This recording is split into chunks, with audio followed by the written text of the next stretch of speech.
BNP ক্ষমতায় আসার আগেই যা শুরু করছে, আসার পরে কি করবে আপনারা একটু চিন্তা করেন। আপনি যে জায়গাটা দাঁড়ায় আছেন, আপনার থাপ্পড় মেরে কালকে বলবো চাঁদা দে, চাঁদা না দিলে ওই যে আপনার ব্যবসায়ীর মতো মাইরা থুয়ে চলে যাবে। যে পাথরটা ছিল, পাথরটা নিতে গিয়া মানে ভাই আমার মতো ৩ জন উঠানো লাগবে পাথরটা। এখানে আরো মানে পুরুষরাই ওটা উঠাইতে, একজন পুরুষ উঠাইতে অনেক কষ্ট হয়। পাথরটা এখানে ছিল, রক্তের দাগও এখনো মুছে নাই। আজকে আপনি একটা কথা চিন্তা করেন, যেই আওয়ামী লীগ থাকাকালীন ১৭ বছর যে কাজগুলো হাইডে করতো, সেই কাজগুলো এখন প্রকাশ্যে করতেছে বিএনপি। ক্ষমতায় না আসতে বিএনপি তো ডিরেক্ট বলে জামাত ক্ষমতায় আসবে না। বিভিন্ন টক শোতে দেখি জামাত ক্ষমতায় আসবে না, জামাত ক্ষমতায় আসবে না, জামাত ক্ষমতায় আসবে না। এনসিপি তো শুক্র শুক্র ২ দিন, তাহলে ক্ষমতায় আসবে কি বিএনপি।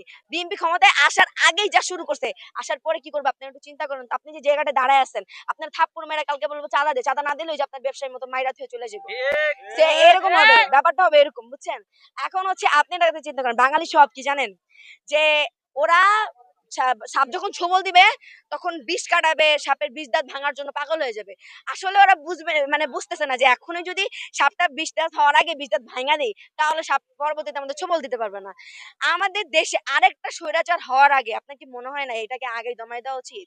কিন্তু বাঙালি কাজটা করবে না, কখনই করবে না। ওরা হচ্ছে ঘুমন্ত পরি, বুঝছেন? ওরা হচ্ছে যখন দেখবে ঘুমন্ত পরি, এরকম কেন বললাম যে ওদের যখন মানে গিয়ে ছোবল দিবে না সাপ, তখন ওদের ঘুম ভাঙবে। আল্লাহ এখন তো ছোবল খাইছে, এখন তো বিষ নামাইতে হবে, এখন তো বিষ দাঁত ভাঙতে হবে।